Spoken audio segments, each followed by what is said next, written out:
Time has a way of measuring progress. Sometimes it takes a lot more time than anyone expects to achieve a specific goal.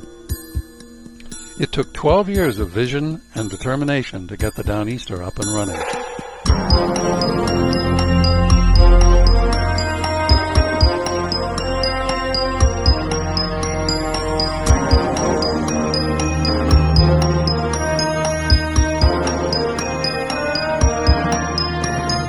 Maine is one of only 3 states that Amtrak conductors never see, but there's a move afoot to change that.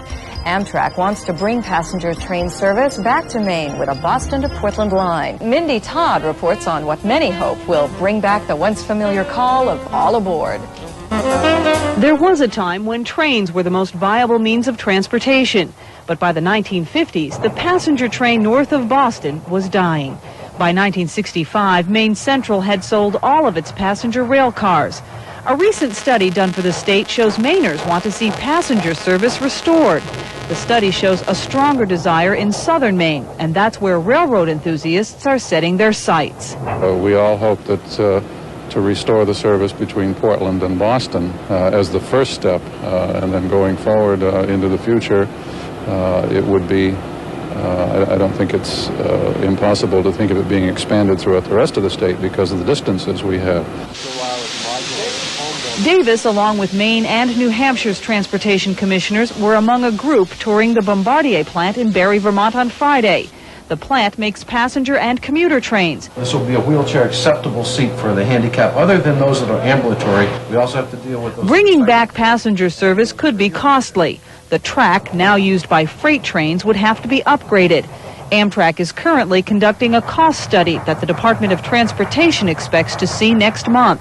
In the mid-1980s, the state established a rail policy to preserve and protect the current rail system. Today we look at transportation, recognizing what the highway does in terms of serving our economy, but also recognizing there's strength to the rail system, creating balance in the system, being an environmental advantage, and so forth. It could still be some time before the battle to bring passenger service back to Maine is won, and Connor says it's a fight that the state is taking on cautiously but optimistically. It was about 10 years ago, actually it was probably 11 years ago now for you, that you put an ad in the newspaper asking people who are interested in bringing passenger train service back to Maine. That's right. Then we put a notice out, a few of us, about 11 years ago. If you're interested in seeing passenger train service come to Portland, come to the bank Tuesday evening at 7 or whatever it was, and 21 people showed up. And they became the first board of directors of what we ultimately selected for a name was Train Riders Northeast.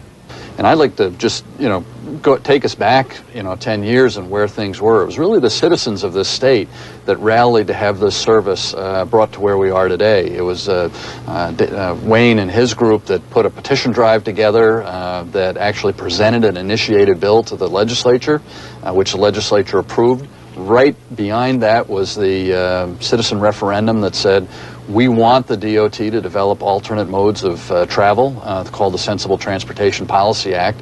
And right a month after that, we had a new federal law passed that basically told all the states, let's get going here on developing alternate modes of travel.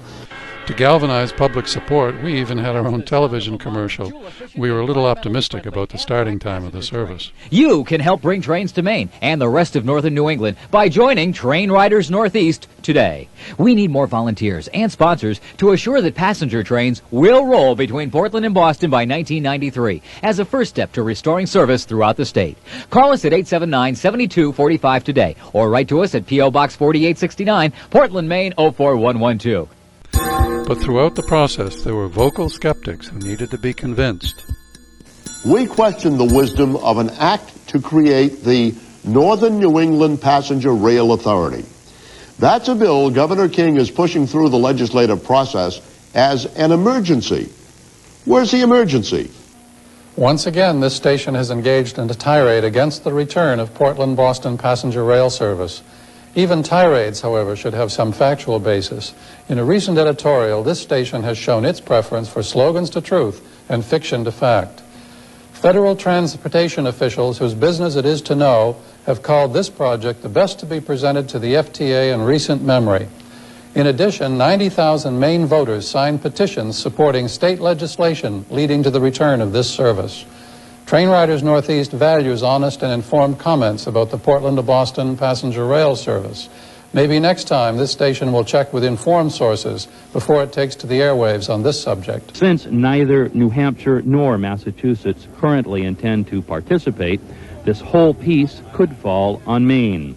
Although the federal government, largely through the efforts of Senator George Mitchell, has already committed almost $45 million to the project, unexpected problems with bridges could require an additional $20 million before the first train runs. No one is telling Senator Mitchell's office, at least no one from Maine, that maybe he's gotten railroaded. New Hampshire Transportation Commissioner Charles O'Leary has been anything but shy in taking on Senator Mitchell, Amtrak, and Train Riders Northeast. His opposition to restoring passenger rail service north of Boston has been widely publicized in his home state. This was his first interview with a Maine television station. More people are traveling from Portland to Boston on the bus today than the proponents of the train say will go on the train out in the year 2010. But they say buses aren't for them. Awfully egalitarian, I think. They say that there's no dining car on the bus. And, well, hell, for $86 million, I'll buy them all a lunch. I'll run in a string quartet and a little violin music. They can get romance on the bus.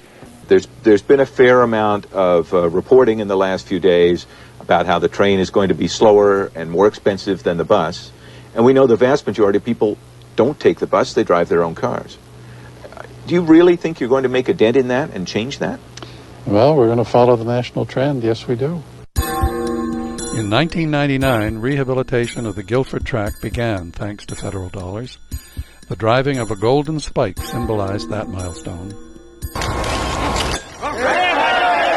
The ceremony officially kicks off a track upgrade and construction project that's expected to last for more than a year, with passenger service set to begin between Portland and Boston in the spring of the year 2000. It's going to happen. It's real. And, you know, today is the beginning of that. There's no question in my mind that just as soon as this work is done, we'll have passenger rail service here in the state of Maine. But there were frustrating delays that continued to postpone the start of the passenger service. Maine could finally see the return of passenger train service. The first trains will run from Portland to Boston, and there's already bold talk in some quarters of extending the service up the mid-coast onto central Maine. But it doesn't pay to be too bold in all of this, because the history of the effort to bring back trains between Portland and Boston is filled with delays and setbacks. So what is the outlook? As News Center's Rob Caldwell reports, it's still not clear just when the trains will be calling. All aboard. In the 1860s, the Transcontinental Railroad was built from Nebraska to California, across deserts, mountains, plains, and hostile Indian country. A monumental job that took just 6 years. In the 1990s, the drive began to bring back passenger trains between Portland and Boston. The tracks were already there, yet it's been more than 10 years, and still nothing. So, when will the trains start to roll along this route? The Northern New England Passenger Rail Authority, the state agency responsible for the service, says it should happen in late summer or early fall. We do not want to disappoint the public one more time. The date that we give to the public is one that we will achieve this time. There are several issues that have to be resolved before any trains can run. One of the stickiest of those issues is how fast will the trains be allowed to go? The state and Amtrak, which will operate the trains, want them to run at 79 miles an hour. Guilford Rail Authority, which owns and maintains the tracks, says 59 is the maximum safe speed. Both sides have handed over mounds of paperwork to support their case. An obscure federal agency, the Surface Transportation Board, will weigh the arguments and then settle the issue. It should make a decision next month. There are other matters to resolve, including making sure train platforms are handicap accessible. But it looks as though they'll be worked out, and the trains will, at long last, be ready to go. Then the real challenge begins. drawing enough riders to keep the trains from disappearing. Those disagreements were eventually resolved. The Downeaster began its inaugural run on December 15, 2001, a long-awaited achievement. On its first day of commercial service in Maine, the Downeaster is booked solid. The train's first 3 trips sold out. Well, I think it's a deal. I really do, just for the convenience. I think it would be a fun thing to do. So what I'm looking forward to is not having the hassle of the traffic and the lights and everything else that goes along with that. Well, I think initially it will be tough, but I think like everything else, it's going to catch on. I think they're going to be able to pull off 320,000 riders a year. You know, it depends on if you follow the build it and they will come adage, and I hope that'll be the case for this service. According to some passengers, after one ride, the benefits of rail service become obvious. You're not all wired out like you do on aircraft. You know, everybody gets nervous. And so I think this is a good thing to do. There's always a sense of excitement in the beginning. The real test will come once the novelty wears off. But already one thing's for sure, getting there from here will never be the same again. From the very beginning, state government planned on a rapid expansion to Brunswick. Thank you all for coming today. This is a celebration of the commencement of the construction project for the restoration of passenger rail service from Boston to Portland, Maine, and on to Brunswick, Maine.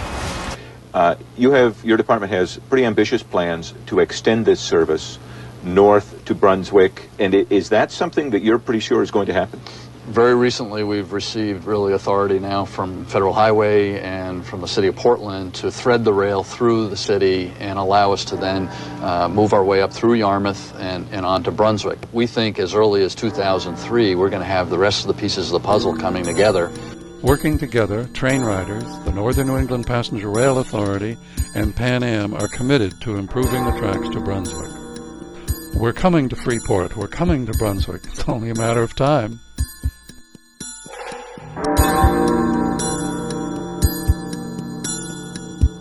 And of course, this initiative really started as a vision led by a group of citizens who wanted to restore passenger rail service to Maine. And representing that group today is the leader of that group, Wayne Davis from Train Riders Northeast.